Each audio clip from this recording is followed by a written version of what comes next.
back, everyone. We are in our last segment with TV Tacoma's CityLine. Phaedra Redifer filling in for Amanda Westbrook. I am joined by our friends here from the Tacoma Seaport Museum. Wes Wenhardt, you're the executive director. Welcome back. Thanks so much. So nice to have you.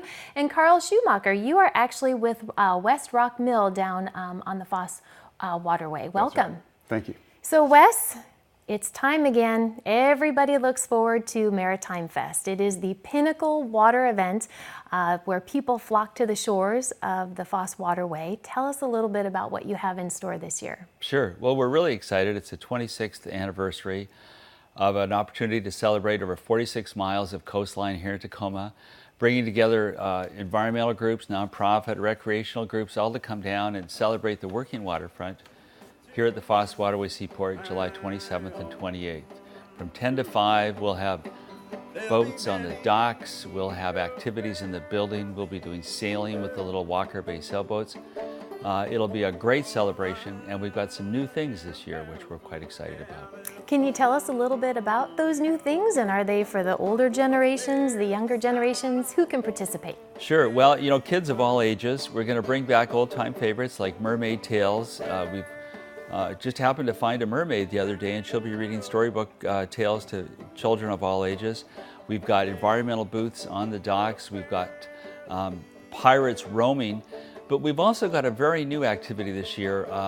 It's Make That Boat Float, and hence my colleague Karl from WestRock will be talking about that a bit later on. What a fabulous lineup. And you know, the MaritimeFest, it never disappoints. There is so much activity going on the water, but just as much of activities being offered on the land side. And what's so great about it is it really truly brings so many people down to the shoreline for them to truly appreciate what gift and what jewels we have down along Commencement Bay, and that it's all of our parts to take care of it. So great, great job for really exposing all the great work that you're doing, and for us to really preserve all the natural waterfront that we have available to us. So good job with that. Well, thanks. You know, it's the mandate of the Seaport is to celebrate Tacoma's maritime heritage, past, present, and future.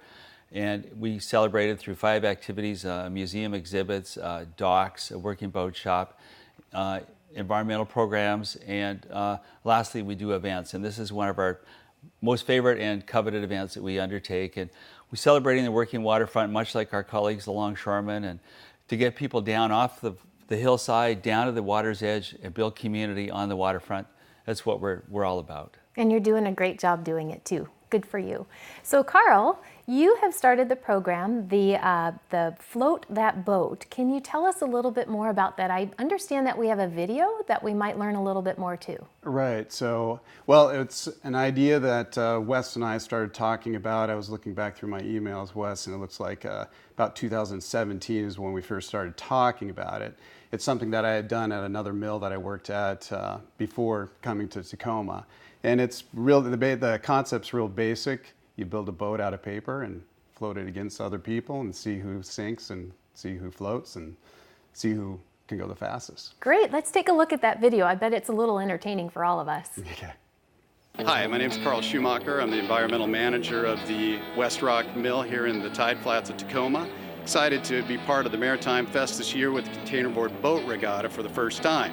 So a containerboard boat is a boat made out of what most people call cardboard. We in the industry call it containerboard. This type of material, linerboard on the outside and medium in the middle, and you can make things out of it, like a box or a boat.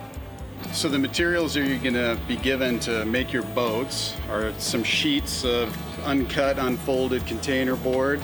You can take 2, you can take more if you need more. You can also use these tubes to be structural components, cut them in half or cut them in pieces, however you need to make your boat. And then we'll also be giving you some duct tape, at least to start with getting things pulled together. So to get your materials, you need to contact the Seaport and they'll get you started. This event is a lot of fun to watch. I would say that probably a third of the boats who probably go in the water won't make it very far, maybe 5 feet away from the dock, and then might sink. We're giving out prizes for the fastest 3 boats in the single occupancy division, and then the top 3 finishers for the multiple occupancy division. And then we'll probably have 1 extra prize for the most fabulous sinking. The race is going to take place right in here, off between this dock and the shore. We're going to start at the far end and race back this way and complete the race down over here in front of the crowd. WestRock's really excited to be supporting the Foss Waterway Seaport and the MaritimeFest, and we're looking forward to a fun race this 27th and 28th.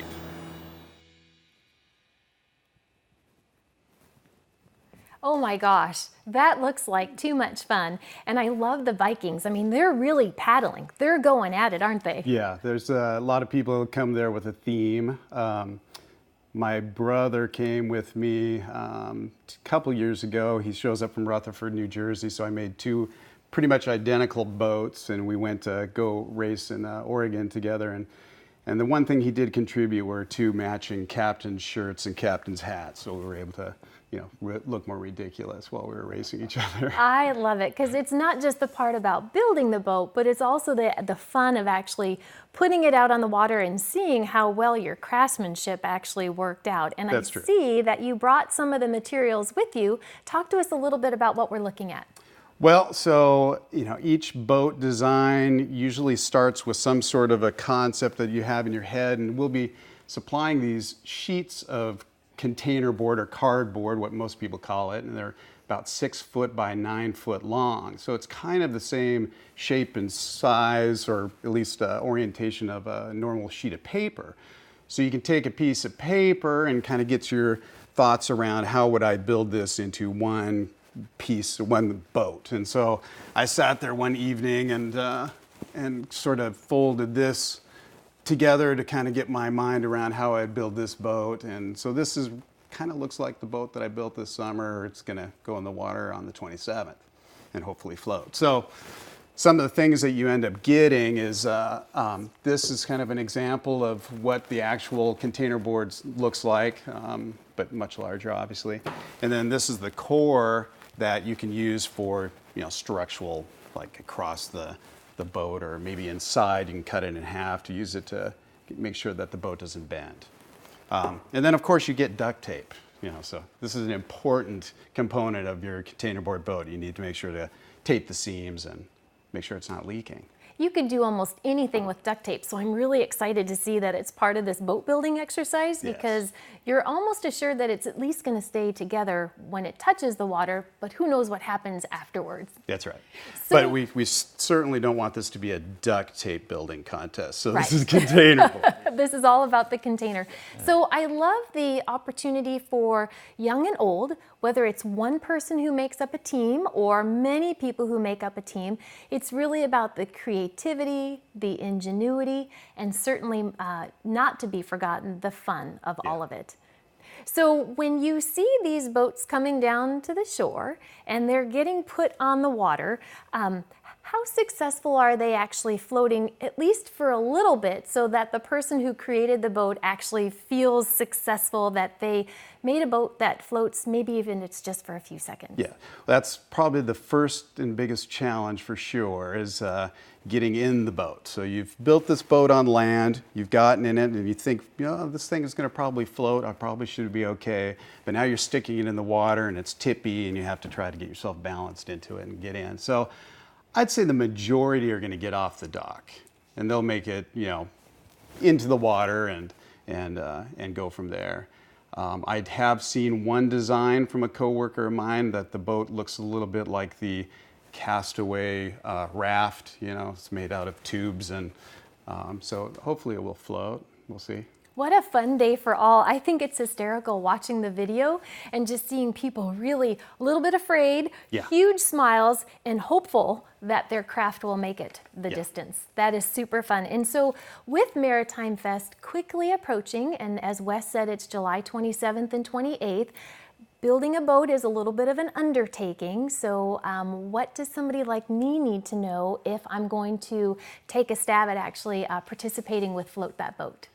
Well, you need to make sure that you have my good friend Wes's phone number here, and so he can let you into the Foss Waterway Seaport Museum and get your materials. I would say that you could probably, in a pinch, make a boat in a couple hours. Now, it's probably pretty important to paint that boat in order for it to stay in the water very long. So I'd say give yourself a couple hours to fold the thing together, put it together, and then maybe another part of a day to paint it. So it starts off with going to Wes and getting your pieces and taking it to your house and build it. Super fun. Thank you so much, Karl. I know that that is a great component to participate with. And Wes, we know it takes a handful of people to put on an event of this magnitude, and it is really reliant upon sponsors and partnerships. So who would you like to thank? Sure. Well, first I want to thank Karl from WestRock, great environmental partner on the Waterway, a great company. Also the City of Tacoma, Key Bank. I'd like to thank Maritime. And I'd also like to thank all the participants that have come and supported us over the years, both old and new. We've got incredible ability to move people this year. We've got shuttles running from the Tacoma Dome. We've got water taxis from the Museum of Glass for their Glass Fest on the Saturday. And we encourage people to downtown on the go, walk, bike, or even bring a scooter to come on down to the Seaport, 705 Dock Street. Food trucks, music, entertainment, bounce castles, all kinds of activities all weekend long. So plan on staying the whole weekend because there is certainly something for everybody. And hats off to you, Wes. I know you're a fearless leader down there doing great things on the waterfront, so thank you. And so switching gears a little bit, when we were on not too long ago, we actually interviewed the captain of Lady Washington. And as I understand it, she is going to make her appearance again this summer. What can you tell our viewers about this? Yeah, it's been quite a year for the schooners coming to the Seaport. So August 22 to 26, the Lady Washington and Hawaiian Chieftain will be coming back. Both of these boats have been in various movies over the years. This time they're coming back, they're going to be the dynamic duo, and they'll engage in sailings, but also gun battles. So please go to our website or to the Grace Harbor website, look for sailing times and ticketing. I think with the weather so far this year, it'll be great sailing. I can see afternoon and evening sails with great weather with light winds. So I really encourage you to come down and support them, a very important part of our working maritime heritage. That sounds great. So much activity happening in Tacoma on the land side, but also on the water side. And Wes, thank you for bringing all the wonderful activities to all of us down at the Foss Waterway Seaport Museum. I thank you both for being here, and we'll see you on July 27th and 28th at MaritimeFest. Great. Thanks so much. Thank you. And to all of you at home watching, thanks so much for being with us today, and we'll see you the next time on CityLine.